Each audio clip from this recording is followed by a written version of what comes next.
Hello friends, welcome to our channel Next Gen Study. In this video, we will learn about the general definition given in Domestic Violence Act 2005. इससे पहले वाली video में हमने सीखा था कि what is the importance of this act और ये एक्ट क्यों लाया गया। इस वीडियो के आई बटन पे आपको लिंक मिल जाएगा जिस पे आप क्लिक करके इससे पहले वाली वीडियो देख सकते हैं। ये इस वीडियो सीरीज की दूसरी वीडियो है। आइए सीखते हैं। First we will look on aggrieved person. Aggrieved person means any women who is or has been in a domestic relationship with the respondent and who alleged to have been subject to any act of domestic violence by the respondent. Basically aggrieved person इस act में एक women होती है या उसका child भी हो सकता है जो किसी डोमेस्टिक रिलेशनशिप में है रिस्पोंडेंट के साथ जिसने उसके ऊपर डोमेस्टिक वायलेंस किया है या उसका प्रताड़ना किया है। सेकेंड डेफिनेशन है चाइल्ड का। Child means any person below the age of 18 year and include any adopted step और foster child.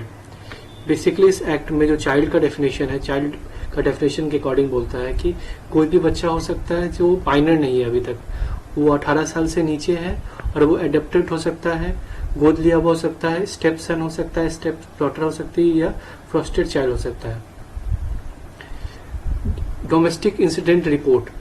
Domestic incident report जो है बेसिकली वो एफआईआर ही की तरह होता है। It means a report made in the prescribed form on receipt of a complaint of domestic violence from an aggrieved person. ये जो रिपोर्ट होता है वो एक प्रिस्क्राइब्ड फॉर्मेट होता है इस रिपोर्ट का। उस प्रिस्क्राइब्ड फॉर्मेट में ये कंप्लेंट जब भी लॉन्च होती है एग्रीव्ड पर्सन के द्वारा तो इसको कहते हैं domestic incident report. Domestic relationship. Domestic relationship mean a relationship between two person who live और have at any point of time live together in a shared household when they are related by consanguinity, marriage or through a relationship in the nature of marriage, adoption or are family members living together as a joint family. Basically इस act में जो सबसे important चीज़ है वो समझना है कि domestic relationship कब स्टैब्लिश होता है, क्योंकि जब भी एक एग्रीड पर्सन इस एक्ट के अकॉर्डिंग किसी के अगेंस्ट कंप्लेंट चार्ज करता है तो उसमें सबसे पहले देखा जाता है कि there are domestic relationship between that two person. तो ये जो डोमेस्टिक रिलेशनशिप का जो डेफिनेशन है ये बोलता है कि दो पर्सन जब एक साथ रहते हों या किसी टाइम पे रहे हों एक साथ अंडर अ रिलेशनशिप, चाहे वो मैरिज की हो या विदाउट मैरिज रिलेशनशिप हो या एडॉप्शन का रिलेशनशिप हो या फैमिली मेंबर का रिलेशनशिप हो, जब आदमी जॉइंट फैमिली में रहता है तो इस सारे केस में डोमेस्टिक रिलेशनशिप स्टैब्लिश होता है। The definition of magistrate says that it means the judicial magistrate of the first class or as the case may be the metropolitan magistrate exercising jurisdiction under the code of criminal proceeding 1973 in the area where the aggrieved person resides temporarily or otherwise or the respondent reside of the domestic violence is alleged to have taken place. Medical facility means such facilities as may be notified by the state government to be a medical facility for the purpose of this act. Basically medical facility वो सारी facility है जो state government notify करे कि हाँ ये इस medical facility के अंदर, ये डेफिनेशन के अंदर फॉल करती है, तो वो मेडिकल फैसिलिटी इसके अंदर मानी जाएगी। Monetary relief. Monetary relief means that the compensation which the magistrate may order the respondent to pay to the aggrieved person at any stage during the hearing of an application seeking any relief under this act to meet the expenses including the loss suffered by the aggrieved person as a result of the domestic violence. Basically monetary relief जो होता है वो इस act के according वो सारा relief है जो एक रिस्पोंडेंट को पे करने बोला जाएगा एक मजिस्ट्रेट के द्वारा, चाहे वो इस केस की सुनवाई के दौरान हो या केस की सुनवाई के बाद हो, जब भी एक मजिस्ट्रेट एक ऑर्डर करता है रिस्पोंडेंट को, रिस्पोंडेंट वो जिसके अगेंस्ट ये डोमेस्टिक रिपोर्ट फाइल की गई है, जब भी उसको एक मजिस्ट्रेट बोलता है कि आप ये अमाउंट पे करिए, चाहे वो अमाउंट क्या हो सकता है, एज अ रिलीफ इस एक्ट के अंदर दिया जा सकता है, या एक्सपेंसेस जो भी उस मतलब महिला को उठाना पड़ रहा है उस एक्सपेंसेस के लिए दिया जा सकता है, या जो भी लॉस उस महिला को सफ़र किया गया उस लॉस के लिए दिया जा सकता है।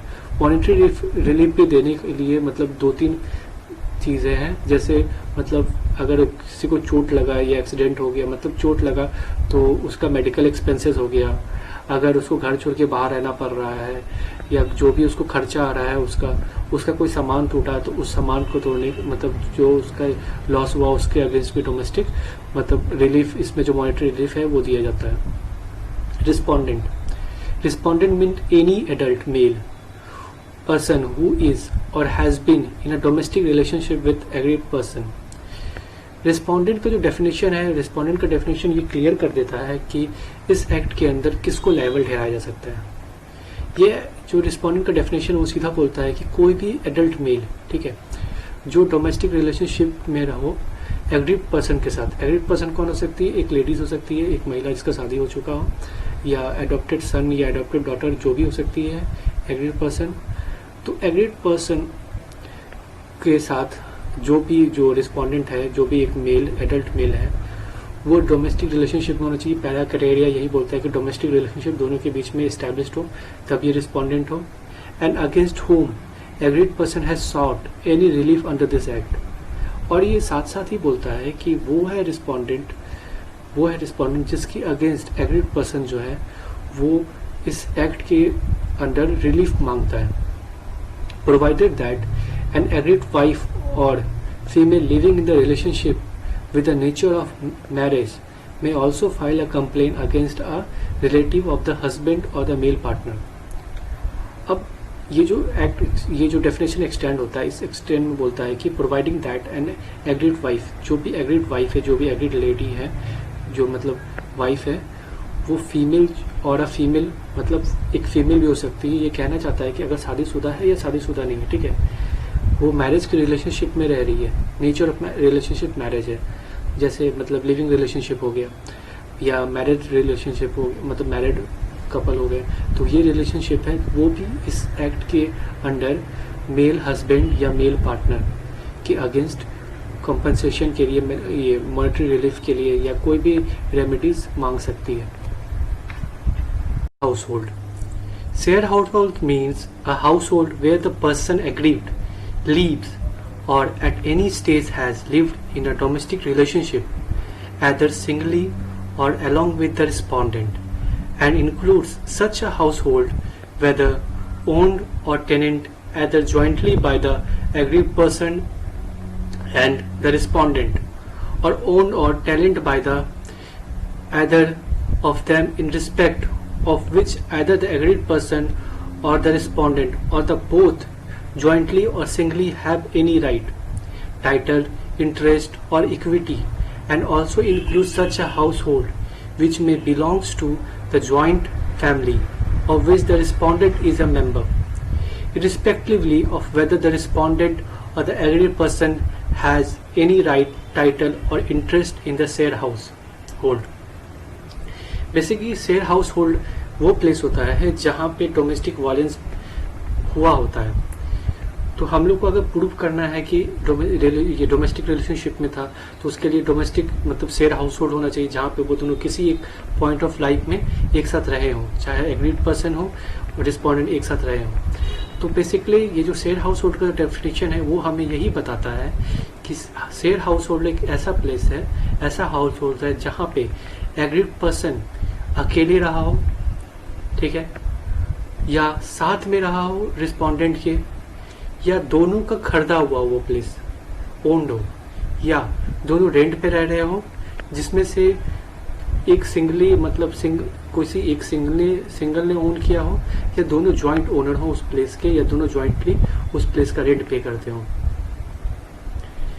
या दोनों मतलब जो भी प्लेस है वो एग्रीड मतलब शेयर्ड हाउस होल्ड जो प्लेस है, दोनों प्लेस में से किसी भी एक पर्सन का राइट हो, any right,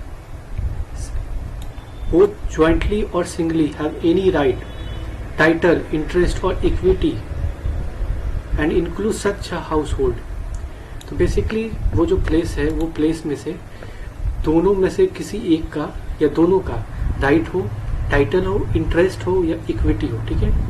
and also include such a household which may belongs to the joint family of which the respondent is a member. वो ऐसा प्लेस भी हो सकता है जिसमें ज्वाइंट फैमिली में जैसे कोई घर होता है जिसमें सारे घर वाले मिलके रहते हैं, ठीक है. तो उस फैमिली में से मतलब वो रिस्पोंडेंट का ही फैमिली का होना चाहिए. ये एक्ट क्लियरली बोल रहा है कि include such a household which में belongs to the joint family of which the respondent is a member. Respondent उस ज्वाइंट फैमिली का मेंबर होना चाहिए. ये बात मैटर नहीं करती है कि उस घर में चाहे रिस्पोंडेंट का राइट हो या एग्रीड पर्सन का राइट हो या टाइटल हो या इंटरेस्ट हो उस घर में. ये बात बिल्कुल भी मैटर नहीं करती है. बट वो घर में वो लोग रहने चाहिए और रिस्पोंडेंट जो है उसका मेंबर होना चाहिए उस फैमिली का, जिस जॉइंट फैमिली का जिसका घर है वो. तो ये मतलब शेयर हाउस होल्ड का टोटल डेफिनेशन हो गया. अब आते हैं हम लोग शेल्टर होम में. शेल्टर होम ऐसा प्लेस होता है जो गवर्नमेंट, स्टेट गवर्नमेंट के द्वारा नोटिफाइड हो इस एक्ट में कि ये शेल्टर होम माना जाएगा. शेल्टर होम का बेसिकली यूज होता है जब भी कोई एग्रीड पर्सन को मतलब घर में प्रॉपर ट्रीटमेंट नहीं मिल रहा, उसके साथ वायलेंस हो रहा है, तब वो एज अ रिलीफ मजिस्ट्रेट से रिक्वेस्ट कर सकती है कि मुझे शेल्टर होम में भेजा जाए, मुझे वहाँ रहना है कुछ दिन.